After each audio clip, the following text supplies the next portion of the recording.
we're in the middle of a weather delay. We're going to have an update around 11 p.m. no matter what. When the players come back. Welcome back. We have about 10 minutes to get set to finish out this game. We got 4:44 left in the third quarter right now, 24-20. The Eagles with the lead and the ball when we actually get this game started again at Lincoln Financial Field. All right, it is Thursday. We're kicking off the season, but guess what? Friday night in Brazil, it's going to be on and popping. We've got the Chargers taking on the Kansas City Chiefs, and Jason Garrett had a chance to sit down with Andy Reid coming off of that Super Bowl 59 loss and how the Chiefs were preparing for this season. Unbelievable year last year, 15 wins. You go to the Super Bowl, you're 6th, and you have a tough day against Philadelphia. They were a really good football team. Very good. How do you pull back and evaluate that game and go forward? There's some great things we can learn from that. You learned a lot. I sat back and I was curious to see how the players would handle it, and they all took blame. If you can do that, then you can make change and correct yourself. Practice great and be great. The attitude, the excitement to get back in here and work, I think gave us all a charge. That stemmed from how the guys handled after the game. They were real. We got our tail kicked. Hey, they're keeping it real, they're taking the blame, and they're trying to make it to their 4th straight Super Bowl. But the question is, do we feel like the Chiefs are better this season than they were? The Chiefs and the Chargers will meet in Sao Paulo tomorrow night in Brazil. I mean, great players, Hall of Fame players, some of the best guys to ever play this game. They take accountability. Yep. They're hungry. They're edgy. If you go to a Kansas City Chiefs practice during training camp, they practice harder and better than any team. It's awesome to watch. Football. It is. I mean, I was there one day and they ran 130 plays like it was nothing. Right. And it's fast-paced too. So they have this chip on their shoulder. Andy told me he felt like they played tight in the Super Bowl.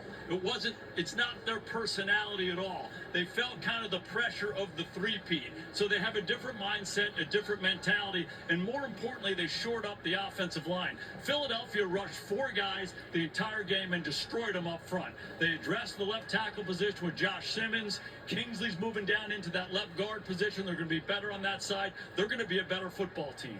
I do think they're going to be better, and you just talked about the offensive line. You got a rookie coming in, and you got a converted tackle moving. So you feel better, but it's yet to be seen. Is that going to be a huge improvement? But I think their biggest issue is going to be the rest of the division's gotten better. Denver's a playoff team from a year ago. Their confidence should be sky high. Justin Herbert, is he going to take that big step for the Chargers? The Raiders, not as good as the other 3 teams, but I still think they're better than last year. So I think the Chiefs will struggle a little bit, just how good that division is, and trying to win week in and week out. And climbing the mountain year after year after year. How high can you go up it every year, right? That's the big thing. And you're right, the AFC West. Is it the greatest coaching division we've ever seen in the history of football? I mean, it's Super Bowls, it's national championships from all those coaches. It's going to be highly competitive, and I'm with you with the Denver Broncos. I think this is the year of the Kansas City reign of the AFC West champ. Say it again. He said it during the pregame, but if you're going to say it during the Weather update coming at 11 o'clock p.m. I do believe in Sean Payton and that defense and what they've built there. I love Sean. Right. And I love what they're doing there. Yeah. Sean building that team. So let's see how much time we got. Come on now. Is that right? At some point, you got to pull back and give these guys credit. Yeah, I know. 4 straight Super Bowls. What is it? 8 straight AFC championship? 9 straight, 9 consecutive. It's ridiculous. I know. I'm not trying to not give them credit. I know they're not going to back down from the fight. I'm scared to death about talking negatively about them because I know that group out there, and they're going to be like, I'm going to show that idiot wrong on NBC. But as a guy, I was on the Patriots. We won AFC East championship after championship. Until we did it. Until Josh Allen entered the chat and said, I want to speak. It's my turn now. And I know a guy named Tom Brady might have had something to do with it. Quarterback left. It's still there. But somebody has to call it out for it to happen. Right. And then when it happens, we'll crown Sims. We'll celebrate him. We're not going to do that. We'll get him a gift. That's what it'll be about. You guys owe me after last year anyway, so you owe me. Yeah, we owe Jason too. He's still looking for his red vest. He did win the picks. We're going to admit that now, but we're hanging the banner and moving on in the rearview mirror. I love that you brought up Josh Allen because that's our Sunday night football game. We've got the Lamar Jackson, the Ravens going on the road, taking on the Bills. And let's just say that one of these quarterbacks breaks through in the AFC. which team do you think it would be? Well, I want to qualify it first by how awesome I think both of these quarterbacks are. I just want that to be known. I mean, I'm a quarterback guy. I grew up in the house of a famous quarterback, and these two are as good as I've ever seen. I mean, they're special. But if you're going to make me pick one, I'm going to pick Lamar Jackson for the reason Devin said it in pregame. I just think their team is better. They have more answers. I think they have the best roster in the AFC right now, and I think they're ready finally to take that next step and win some big playoff games. And I think we both feel the same way about Baltimore. And then the caveat of that is their best players have to be their best in the biggest games. We can't watch them again and say, oh, man, a fumble by Mark Andrews or Lamar Jackson. Flowers We or can't whatever, see right. that anymore. Right. I know you got a different answer over here, Coach. No, I love Baltimore. Baltimore is a marquee franchise for 30 years. They have an amazing team. All three phases. The coach is incredible. Lamar off the charts. What bothers me about them is they haven't played their best in the playoffs. You'll come back and you say, God, there just wasn't clean. Yeah. Right. What's different is I'm going to Buffalo move us has up a step played their because we're best. starting to get rained on. Come on, friends. Buffalo has played their best. You're right. They have played their They've best. lost these games. These are two championship teams going toe-to-toe, and Kansas City has beaten them 4 times in the last 5 years in these big moments. But they've played well. They can look at themselves in the mirror after the game and say, we played really well. They were just better. Baltimore can't say that. So somehow they got to unlock the What key do you to that. attribute that to, right? Are they sometimes I go, wait, are they too tight and they're nervous in those situations? Or are they loose and they're kind of like, we're going to make a play and we're going to show everybody?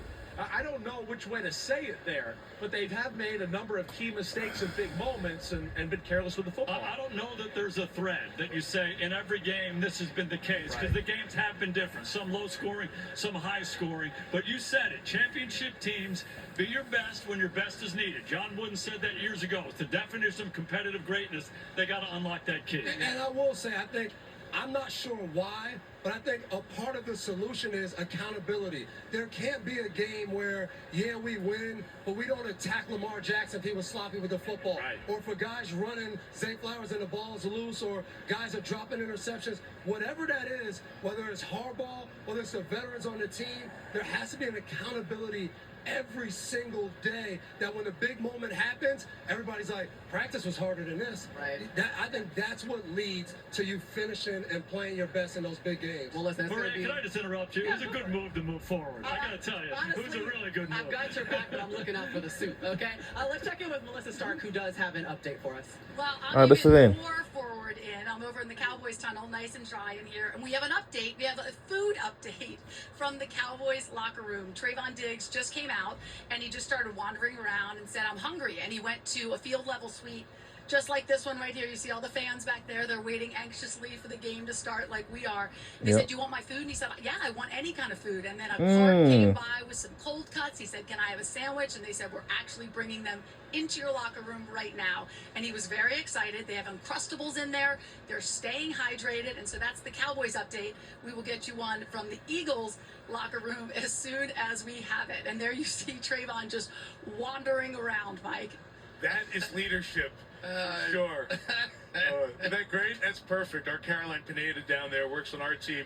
Following the cart, I love our team here. There is the radar just to update you. And you see it's clear behind this. We've just had the heaviest rain as Maria moved the guys up the tunnel to protect everybody's suits in the last 4 or 5 minutes. Other than that, we have not had a lot of heavy rain. We await an update, hopefully in a few minutes, and look forward to getting back to football. We've been suspended since 10:25 local time, just over a half hour. If you are just joining us, let's show you how we've arrived at 24-20 in the opening game of the 2025 NFL season. This night is about the banner, and the banner was unveiled after a chorus of Fly Eagles Fly, the second Super Bowl banner here at the lake. Pyrotechnics, the fireworks, and the Eagles take the field trying to win a third Super Bowl title and do what the Chiefs did right before them, win back-to-back Lombardi trophies as Super Bowl champs.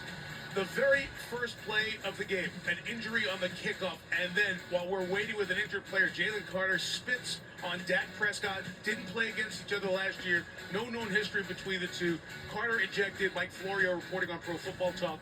Potentially further action as the NFL reviews that. So We only 1 minute.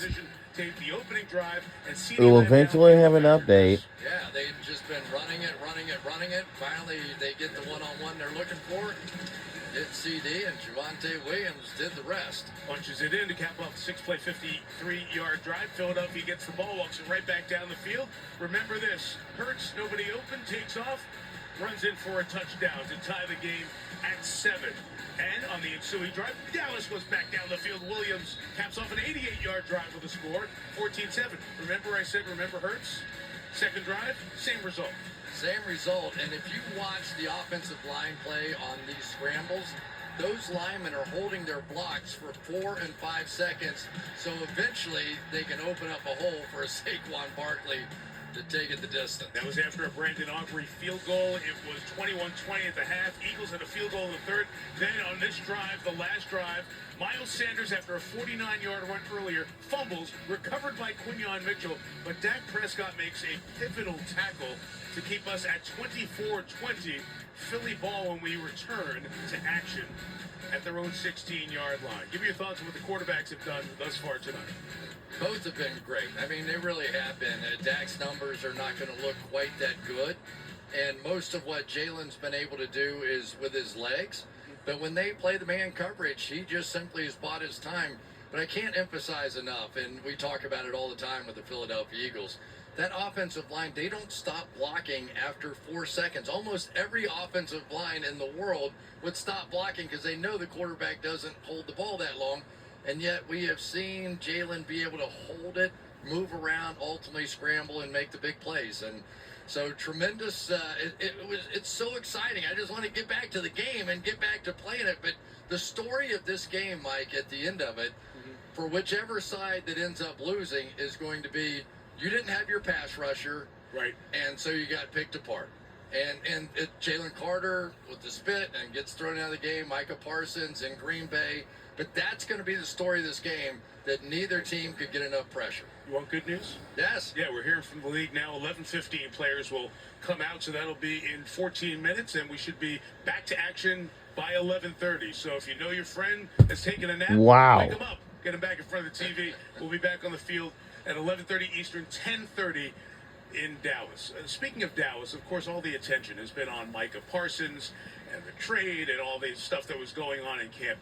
Not much talk about Brian Schottenheimer taking over as the head coach. As mentioned earlier, his dad, Marty, legend in the game, did not get to the Super Bowl, did everything else, 8th all-time in wins in 200. I want to go back to when Schottenheimer was named as the man to replace Mike McCarthy and listen to the comments of Jerry Jones about Schottenheimer and the family ties.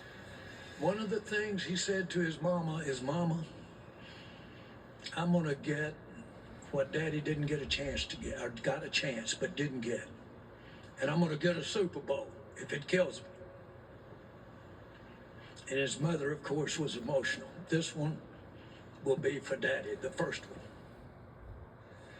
Pat, this is a pre-game emotional moment for Brian Schottenheimer. He told us when we were in Dallas, and we were talking with him on Monday, he said during the national anthem, I talked to God and Pops. Yeah. And he you could see it. feels You the could presence of feel that. it. Yeah, you could just feel it. Melissa Stark, you can add to this story. Yes, guys. I spoke to Brian's mom, Pat, and she told me that Marty had a huge influence on who Brian is as a person, but always told him, just don't try to be me as a coach. Just be yourself. And she said the first thing Brian said to her after getting the job was, "I am going to get a Super Bowl ring for Dad." And when I asked what advice she thought Marty would have for Brian before this game, she said, "I think he would say, you're in a very elite group of people. Be proud." And by the way, his mom, Pat, is watching the game at home tonight alone. She doesn't like to watch with other people. She's on a group text with all the family members. She's going to have to stay up a little later than she thought. But she told me, she said, "I've seen a lot of football. I don't normally get nervous.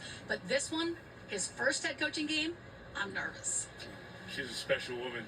Hi to Pat, Marty's widow. What a wonderful lady. You got to know Marty, obviously, going up against his teams over the years, covering him. He worked with us as I was working the Cleveland Browns expansion draft. When they came back in the league, I spent days with Marty. Just a wonderful man. And Chris, I'm reminded of what Brian told us about being ready for the job, even though it's his first head coaching job after a quarter century. Like, whatever happens in the circus that is Dallas, and something's going to always happen in Dallas, he's ready for it because he's kind of lived it already. He is, and he sort of admitted to us that he knows he's also married to Dak. You know, how Dak in this offense goes, is how he's going to do as a head coach. And so he's down there calling the plays. And you have to say so far, both of these coordinators and play callers have done a fantastic job. But it is really interesting to me. And I've known it, but when you see it in play, you really understand it. If your defense has somebody that you have to double team, you have to double team those guys. Everybody else get those one-on-ones, and they look like really good players. But if you don't have that player that you have to double team, Jalen Carter's out, Micah Parsons is out. Now everybody is on their own. You don't get that double team to draw blocks off of the other players. And, man, what a difference it has made for these two defenses tonight. It has changed the game. Brian Schottenheimer's done a great job of calling plays against that absent Carter. Is now say return to your seats. Teams will take this at 11:15 p.m. and the game will resume at 11:30 p.m. in collaboration. Wow. Have been tailgating since the Today Show this morning. That's just crazy. 7 a.m. There was a long line of cars waiting on 11th Street, waiting to the lots to open at 1:20 local time. They've been here a while, but they're coming back to their seats. The only thing I don't understand about this entire night, a Dallas Cowboys player went out looking for food, and the Philadelphia Eagles fed them food. Am I to understand and he's that? trusting the food. That's a solid point right there. That Michael Jordan story. There you go. Here somewhere, by the way, tonight. I saw him. Yeah, that's great. Jordan is here to help honor Jalen Hurts, the first Jordan brand athlete to win an MVP in the National Football League. So he was at the North Carolina game on Monday when the Bill Belichick debut happened at his alma mater. This was earlier with MJ sitting taking in the games. So. What was the advertising campaign? Something about Love Hurts? Love Hurts. Like that? Yeah. Because there was that shot. Remember the famous shot of Jordan and the NBA championship trophy after he won the finals emotionally? There was a shot of Jalen Hurts with the Lombardi trophy, just kind of sitting there and just taking it all in and soaking in the moment. Thanks our great teams all over it. And just that cigar. And that was like a Jordan-esque shot and image for Jalen Hurts as he took it all in after winning the title about 8 short months ago. And now trying to do it again. That guy did it 6 times. And Jalen has used Michael Jordan, along with Peyton Manning and Tom Brady, who you had mentioned before, as a resource in his pursuit of greatness and excellence and sustained excellence, along with leadership along the way. Yeah, and I know I met Michael Jordan once, and all he did was bust my chops the whole time I was sitting there. That was pretty good. But, you know, he is one of those guys that if you grew up, and I'm going to put myself in that category, that you watch what he was able to do on the basketball court, and you just marvel, you know? And the great thing is, we get to get a little piece of him for our NBA coverage this year. You got to be a little excited about that, right? More than a little. Yeah. But we've got that coming up. I'm excited about the football game starting here in a few minutes. I'm going to see if anybody's going to bring us food, like the guys got food down the Dallas locker room. I am not sure the Philly fans are doing The fans are coming back. They have some beverages. As a reminder, the fans are making their way back to their seats. And we can see them everywhere. We will right back on the other side. We continue in this delay. In this delay. We'll see you on the other side. Don't you go anywhere.